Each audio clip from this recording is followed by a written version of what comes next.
오늘은 성령을 따라 행하라는 제목으로 함께 말씀을 생각해 보겠습니다. 유대교의 율법은 알려진 바로는 613개가 있다고 해요. 그래서 어떤 거는 해야 할 것, 어떤 것은 하지 말아야 할 것을 이렇게 구분해서 613개를 만들어서 지키게 했다는 겁니다. 자, 사람들이 그 율법을 지켜서 구원을 얻었을까요? 유대인들은 자신들이 그 율법을 지켜서 구원을 얻었다고 이야기합니다. 그래서 오늘날 유대인들은 유대교 안에서 예수님을 인정을 하질 않아요. 예수님을 믿질 않습니다. 그들은 율법을 통해 자신들이 구원 얻는다고 생각합니다. 자, 그들은 자신들이 율법을 통해서 구원 얻는다고 주장하지만 과연 그런지 한번 생각해 보자는 거예요. 우리 지난주 설교를 바탕으로 질문을 바꿔보겠습니다. 사람들이 그 율법을 지켜서 자유를 얻었을까요? 전혀 다른 대답이 나오지. 율법을 지켜서 나는 율법을 통해 내가 교회 열심히 다니고 교회 일 열심히 해서 나는 구원을 얻었어, 이렇게 말할 수는 있을지 몰라요. 하지만 내가 그 율법을 통해 내가 진짜 자유를 얻었나? 라고 질문을 해보면 그렇지가 않다는 거지. 목사들조차도 지난주에 그런 말씀 드리지 않았습니까? 새벽 예배가 버겁고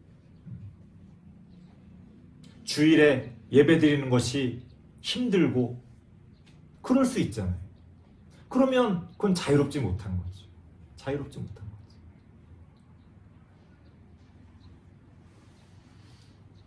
주일 아침에 우리가 기쁨으로 교회에 나와서 기쁨으로 예배 드리는 그러한 자유함이 없다면 우리가 어떻게 구원을 얻었다고 감히 이야기할 수가 있겠습니까? 물론 한 주간 동안 힘들고 피곤했으니까 좀 육체적으로 어려울 수는 있습니다. 하지만 우리의 마음만큼은 하나님 앞에 나와 예배드리는 데 있어서 자유함을 누릴 수가 있어야 한다는 거예요. 그것이 바로 우리의 구원입니다. 유대교 안에서는요, 그런 자유가 없었어요. 시간이 흐를수록 율법은 계속 새끼를 칩니다. 실제 규정된 율법은 613가지였지만 거기서 계속 늘어나는 거예요. 왜? 그럼 이럴 땐 어떡하지? 여러 해석들이 붙으면서 율법은 끊임없이 늘어납니다. 한이 없어요. 나중에는 율법이 몇 개인지 알 수 없을 정도로 그 율법을 세다가 시간이 다 가는 거예요. 율법은요, 우리에게 자유를 주기는커녕 오히려 더 우리를 괴롭게 하고 힘들게 합니다. 그래서 예수님이 복음을 선포하셨다, 제가 그렇게 말씀드렸습니다. 수고하고 무거운 짐진 자들아 다 내게로 오라. 내가 너희를 쉬게 하리라. 이게 예수님이 선포하신 복음이었어요. 안타까운 것은 오늘날 그 예수님을 믿고 복음을 받아들였다고 하는 우리들조차 여전히 그 유대교의 잘못을 반복하고 있다는 겁니다. 우리 안에도 얼마나 해야 할 것, 하지 말아야 할 것 얼마나 많습니까? 교회를 다니면서 느끼는 것은 예수 믿는 게 이렇게 힘들구나. 이것도 해야 되고 또 이건 하지 말아야 되고, 사람들이 볼 때뿐 아니라 사람들이 보지 않을 때조차 하나님이 나를 보신다고 하니까 어떻습니까?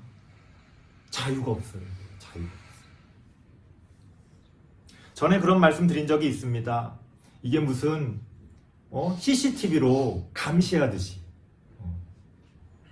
마치 하나님의 그 눈동자가 그렇게 느껴지는 거예요. 성경에서는 하나님이 우리를 그렇게 보호해 주신다라고 말하지만 가만히 혼자 생각해 보면 어떻습니까? 마치 우리를 CCTV로 감시하듯이 우리는 하나님 안에서 여전히 자유를 누리지 못한다는 거예요. 한번 상상해 보세요. 여러분들 방에 여러분들이 혼자 있는데 CCTV가 달려있다고 생각해 보세요. 얼마나 신경 쓰이고 얼마나 자유롭지 못하겠습니까?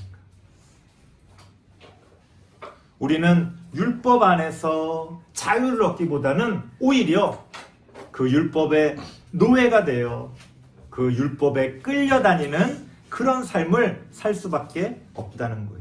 그러니까 율법은 결코 우리를 구원으로 인도할 수 없다는 겁니다. 율법은 우리를 자유롭게 만들어주지 않는다는 거예요. 자, 그렇다면 어떻게 해야 할까요? 어떻게 해야 우리는 구원을 얻을 수 있을까요? 율법도 없다면 내 스스로 내 안에 있는 이런 욕심과 정욕을 어떻게 제어하고 어떻게 나쁜 열매를 맺지 않고 우리가 거듭난 삶을 살아갈 수 있을까요? 그런 것들이 우리의 고민이라는 거예요. 그래서 제가 수많은 설교들을 들어보고 또 책들을 읽어봤어요. 저도 이제 제 안에 그런 고민들이 있으니까 내가 목사로서 바르게 거룩하게 살아야 하는데 뭐 겉으로는 좀 그렇게 그런 척 할 수 있어요. 하지만 내 스스로 알잖아요. 내가 그런 사람이 못 된다는 거예요. 그러면 어떻게 해야 내가 이것에서 자유를 얻을 수 있을까? 여러 설교를 듣고 여러 신학책을 봤는데요. 답이 없어요. 답이 없어요. 수많은 사람들이요. 말은 고상하게 해도요. 결국 결론을 가보면 이거 해라. 이거 하지 말아라. 결국 그거예요. 그럴듯하게 들리는데 결국은 뭔가를 하라는 거예요. 혹은 뭔가를 하지 말라는 거예요. 그 사람들의 말을 따라서요. 이렇게도 해보고 저렇게도 해보고 허벅지도 꼬집어보고 진짜 볼펜으로 허벅지를 찌르고 내 스스로 거룩한 삶을 살아가기 위해 그렇게 안달복달을 했지만 결국 어떠한 자유도 어떠한 구원도 얻지 못했다는 겁니다. 그러면 어떻게 해야 하느냐? 오늘 성경이 분명하게 우리에게 가르쳐주고 있습니다. 16절 말씀 같이 한번 읽어보겠습니다. 16절입니다. 시작. 내가 이르노니 너희는 성령을 따라 행하라. 그리하면 육체의 욕심을 이루지 아니하리라. 너무 분명하죠. 그러니까 육체의 욕심을 이루지 않으려면 그 육체를 붙들고 싸우면 안 된다는 거예요. 육체를 붙들고 싸우면 백전백패입니다. 이길 수가 없어요. 우리의 욕심과 우리의 정욕이 얼마나 강력합니까? 우리가 그걸 붙들고 이렇게 저렇게 아무리 노력해도 결코 이길 수가 없다는 겁니다. 하지만 이길 수 있는 한 가지 방법을 성경이 가르쳐 줍니다. 그것은 바로 성령을 따라 행하면 된다는 거예요. 그러니까 성령을 붙들고 승부를 봐야지 육체를 붙들고 승부를 보면 답이 없다는 거예요. 성령을 따라 행한다는 게 어떤 것이냐? 성령을 따라 행하기 위해서는 무엇을 해야 되느냐? 이러면 이제 또 율법이 되는 거예요. 그러면 또 이제 성령을 받기 위해 뭐 기도하고 뭐 하고 이러면 이제 또 율법이 되는 거예요. 여기서 중요한 점은요. 그럼 또 뭘 해야 되지? 이게 아니라 우리가 무엇을 붙들고 씨름을 해야 되는지를 분명히 알아야 한다는 거예요. 육체를 붙들고 나를 붙들고 나의 욕심을 붙들고 씨름을 하면요. 이길 수가 없다는 거예요. 성령을 붙들고 하나님을 붙들고 하나님의 뜻을 붙들고 진리를 붙들고 씨름을 해야 우리가 답을 얻을 수가 있다는 겁니다. 그래서 야곱이 천사와 씨름을 했다라는 이야기가 의미가 있는 거예요. 진짜 천사를 붙들고 무슨 우리나라 씨름하듯이 삿발을 붙들고 막 씨름을 했냐? 그게 아니라 하나님을 붙들고 야곱은 씨름을 할 줄 알았다는 거예요. 자신의 그 문제, 자신의 삶의 그 고단함, 자신이 도저히 해결할 수 없는 그 어떤 어려움들 앞에서 야곱의 믿음은 어디에 있었느냐? 야곱은 사실 성경을 보면요. 그렇게 착한 사람이 아니었어요. 약삭 빠르고 남을 속일 줄 알고 자신의 형을 속여서 이런저런 이득을 취하는 그런 사람이었어요. 그럼 야곱의 믿음은 어디에 있는 거냐? 바로 하나님과 씨름할 줄 아는 바로 그 모습에서 우리는 야곱의 믿음을 찾을 수가 있다는 겁니다. 그래서요, 우리 안에 이제 사도 바울의 말처럼 두 명의 내가 있다고 생각해 보세요. 그랬을 때 우리가 나의 나쁜 것을 붙들고 아무리 씨름을 해도 그걸 없앨 수가 없어요.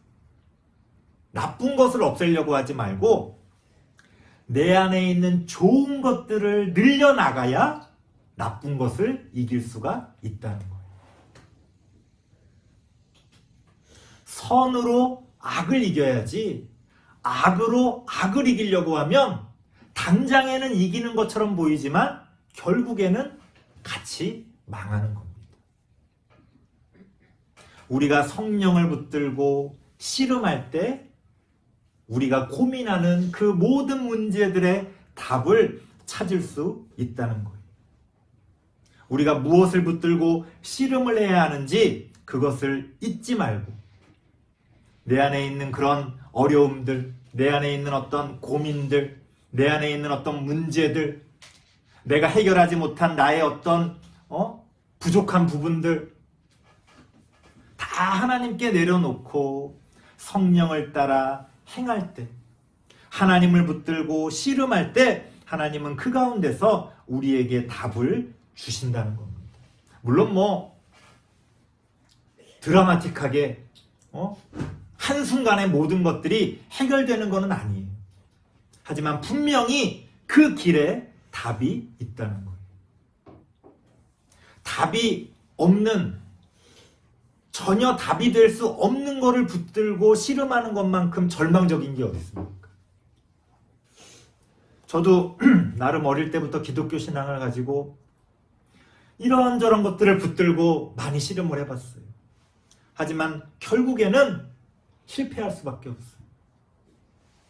99번을 이겨도요, 마지막에 한 번을 지면 지는 거예요. 이게 육체를 붙들고 씨름한다는 건 그런 겁니다.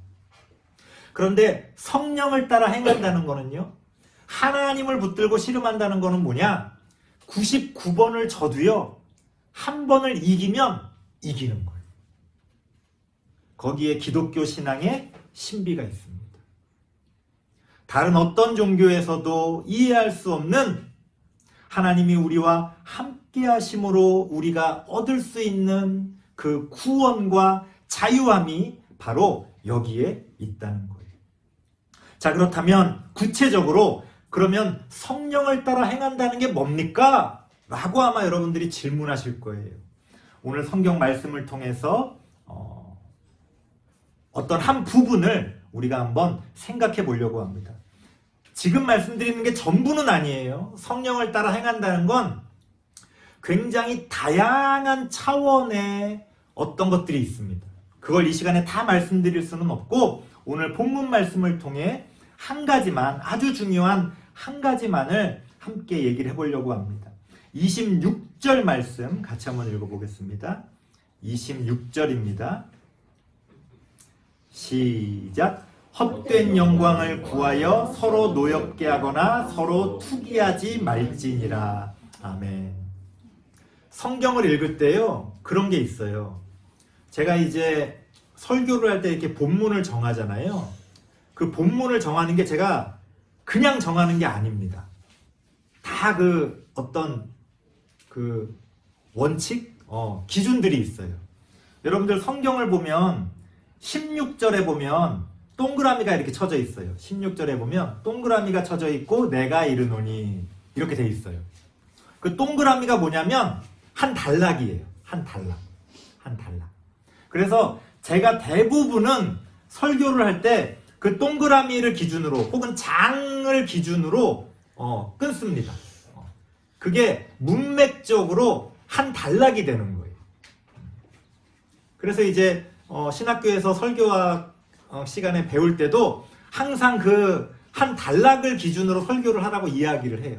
왜냐하면 어떤 한 구절들만을 이렇게 따다 보면은 내 생각이 들어가거든요. 그러니까 성경이 뭐를 말하고 있느냐라는 걸 고민해야 되는데 그 성경에서 그냥 한 두세 구절만 따다 보면은 그거를 내 식으로 이제 내가 하고 싶은 말을 가지고 이제 성경을 인용할 수 있기 때문에 항상 단락을 기준으로 여기서 하나님이 우리에게 무엇을 말씀하시느냐 이제 이런 것들을 이야기합니다. 근데 그 단락이 보통 구성이요.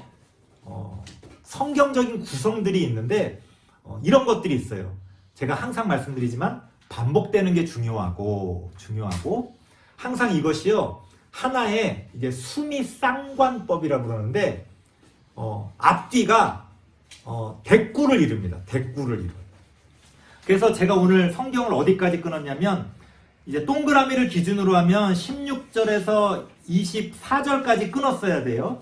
그런데 25절과 26절이 사실은 그 앞부분 단락에 대한 요약이기 때문에 제가 그걸 갖다가 오늘 붙인 거예요. 그래서 오늘 본문을 16절에서 26절까지 끊었습니다. 가만히 보니까 16절에서도 성령이 어쩌고 저쩌고 저쩌고 이렇게 이야기가 나오고 26절이 포함된 25절도 보면 성령이 어쩌고 저쩌고 저쩌고 이렇게 나와요. 그러면 16절과 26절이 대꾸를 이룬다는 거예요. 같은 의미를 포함하고 있다는 거예요. 그러면 성경을 이렇게 해석할 수가 있는 거예요. 성령을 따라 행하라. 아멘 했어요. 그런데 성령을 따라 행한다는 게 뭐지? 이게 뭔가 좀 막연하잖아요. 이러면 이제 목사님들이 설교를 할 때 실수하는 게 그거예요. 성령을 따라 행하라 이렇게 말해놓고서는 왜 성경에 써 있으니까 그 내용을 자기 생각으로 채워요. 내 생각에는 기도하고 기뻐하고 전도하고 이거는 갖다 붙이면 돼. 뭐든 갖다 붙이면 다 설교가 되는 거예요. 근데 그건 설교가 아니에요. 듣기에는 그럴듯하고 하나하나 따져보면 틀린 말이 없어요. 아니 기뻐하자는데 누가 뭐라 그래? 전도하자는데 반대할 사람이 누가 있어요? 교회를 위해 헌신하자는데 거기에 대해서 뭐라고 말할 사람이 누가 있습니까? 하지만 그건 다 자기 생각이에요. 다 인간적인 생각이에요. 그래서 그런 건 설교가 될 수 없는 거예요. 제가 막 대형교회 목사님들의 그런 설교를 비판하는 것도 그런 거예요. 그 설교 자체만 보면 너무 잘해요. 말을 잘하니까 목소리도 좋고 분위기도 좋고 그 어디 웅변학원 다녔나 봐. 아주 그냥 때로는 막 울먹이면서 막 얼마나 그냥 연기를 잘하는지 몰라. 어디 연기학원 다니시는 것 같아. 너무 듣다 보면 감동적이에요. 근데 제가 비판하는 거는 뭐냐? 그분이 말을 못해서 비판하는 게 아니라 그분이 말하는 내용이 어디 틀려서 비판하는 게 아니라 그분이 정한 본문이 있잖아요. 성경이. 그 성경 어디에 그런 말이 있냐는 거예요. 성경을 한 구절 읽어놓고 다 자기 생각으로 채운단 말이에요. 설교를. 그럼 그거는 하나님의 말씀이 아니죠. 자기 말이지. 자기 말을 쏟아내놓고 그걸 하나님의 말씀이라고 이야기를 하니까 그게 문제라는 거예요. 그게 문제라는 거예요. 아무리 옳은 소리, 아무리 사람들이 듣기 좋은 소리, 모든 사람들이 동의하는 말을 내뱉으면 뭐합니까? 하나님의 말씀이 아닌데. 그렇기 때문에 우리는 어려울 게 없어요. 성경의 말씀을 딱 정하고 그 성경의 말씀을 통해 하나님이 지금 나에게 무엇을 말씀하시느냐, 그거를 들을 수가 있어요. 오늘날 목사들은요, 말이 많아요. 말하느라고 들을 새가 없어. 하나님의 말씀을 들어야 말할 거 아니에요. 그런데 오늘날 목사들의 문제가 뭐냐? 들을 시간이 없는데 끊임없이 말을 합니다. 도대체 그 말이 어디서 나오는지 모르겠어요. 들어야 말할 거 아니에요. 근데 하나님의 말씀을 안 듣고 막 말을 해. 왜? 들을 시간은 없고 말할 시간은 많으니까. 그러면 그 말에는 뭐가 들어갈 수밖에 없어요? 사람의 말이 들어갈 수밖에 없죠. 내 생각, 내 판단, 내가 좋아하는 거, 내가 옳다고 생각하는 거. 그래서 틀렸다는 거예요. 그래서 틀렸다는 거예요. 목사들이, 그래서 제가 항상 말씀드리잖아요. 그분들이 수준이 낮다는 게 아니라 너무 바쁘다. 너무 바쁘다. 혼자 골방에 앉아 조용히 하나님의 말씀을 들을 시간이 없는데 어떻게 저런 설교를 매 시간 쏟아냅니까?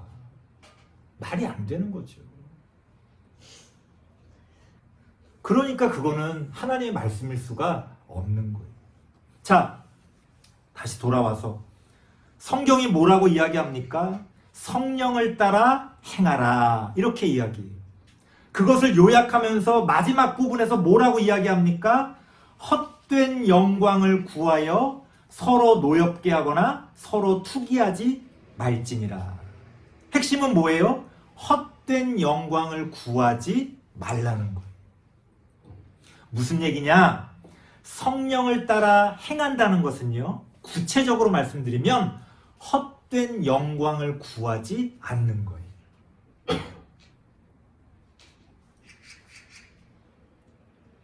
오늘 성경에 보면요, 아마 오늘 본문을 설교할 때 대부분의 목사님들은 가운데 있는 이야기를 가지고 설교를 할 겁니다.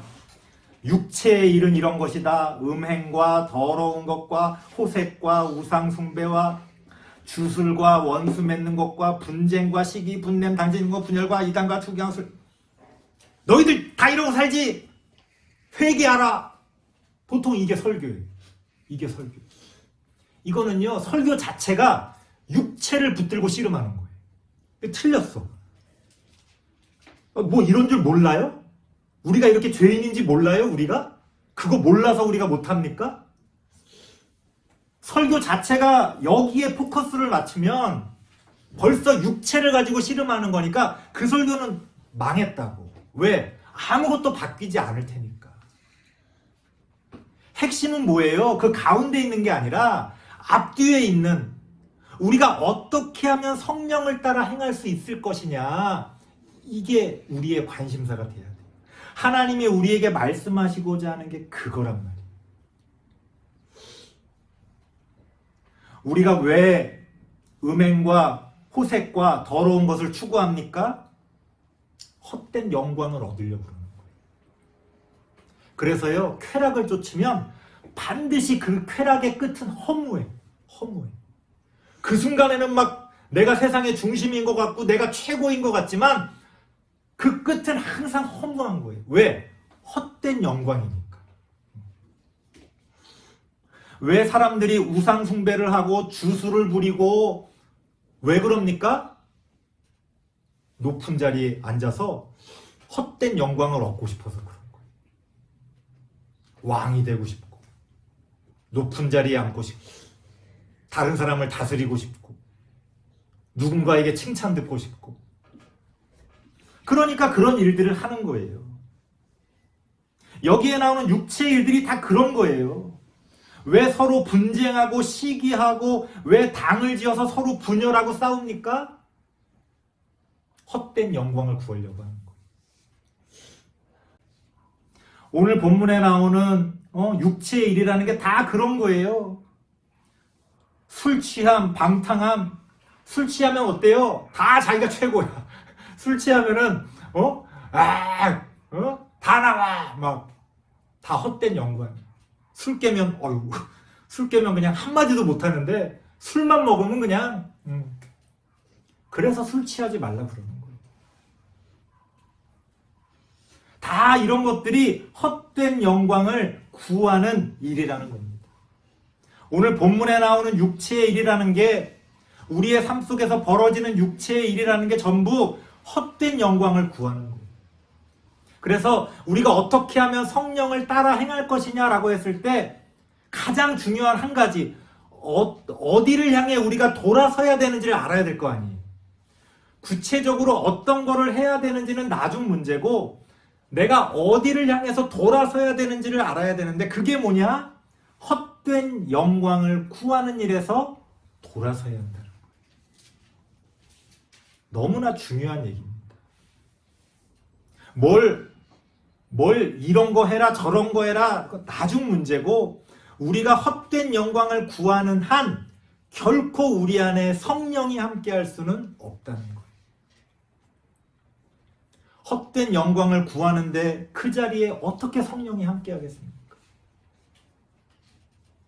오늘날 우리를 둘러싸고 있는 수많은 헛된 영광들, 교회 안에 있는 직분들, 저는 할 수만 있으면 이 목사라는 직분조차도 벗어버리고 싶어요.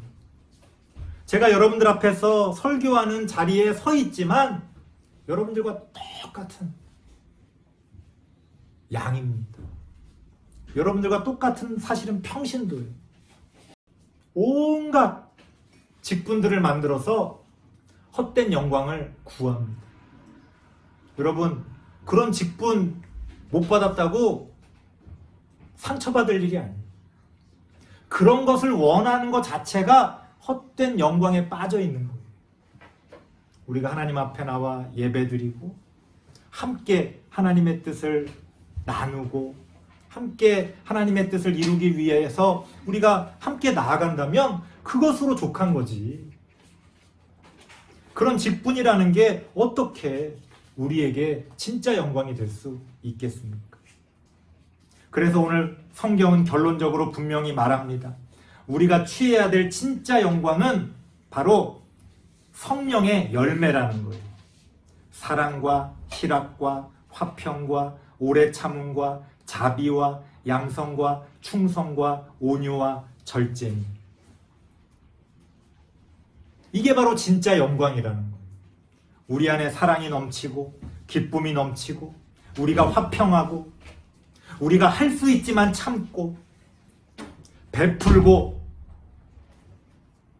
그렇게 하나님 안에서 신앙생활에 나간다면 그것 자체가 진짜 영광이라고 오늘 성경이 이야기합니다. 이렇게 헛된 영광을 버리고 진짜 영광을 이루기 위해서 노력하시는 우리 모든 성도님들 되시기를 바랍니다. 기도하겠습니다.